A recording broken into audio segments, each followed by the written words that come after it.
Good evening, everybody. Frankie here with some talk about what's going on in the Middle East here, what the retaliations happened today. Basically, Iran struck a U.S. air base where there was 10,000 soldiers placed, but they were hunkered down in the bomb shelters. And at this time, I think there was only one killed, but it doesn't matter. Iran is a terrorist country.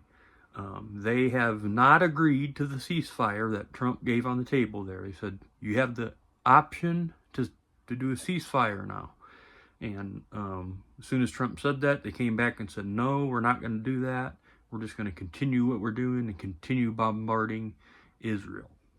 So no, there is no ceasefire deal. So if you're seeing that on the news right now, it's probably going to change very rapidly here in the next half hour or so, and things are going to escalate. And even the threat of war with Russia, which I'll show you a video of. It's complete coverage of showing you what's going on, keep you up to date.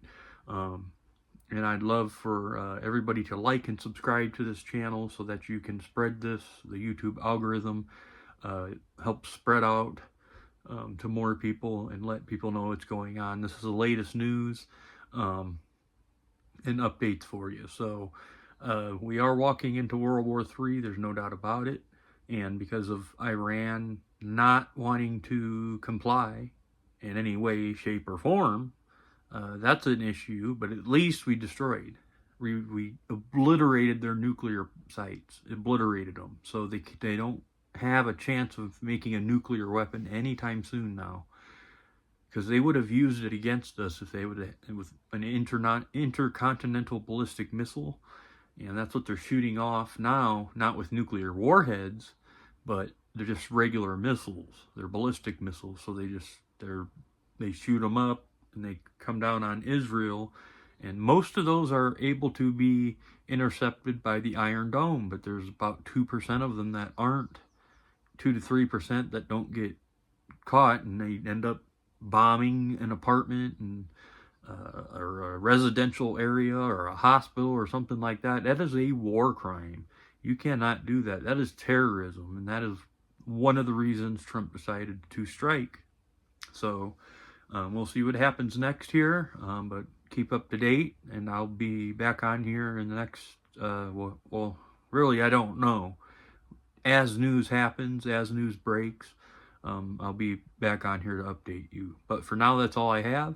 Again, please like and subscribe. Hit that button. It just takes 2 seconds. Totally free to do so. And I will leave you with some news footage that shows exactly what's going on in the confrontation right now.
ahead, go ahead, go ahead.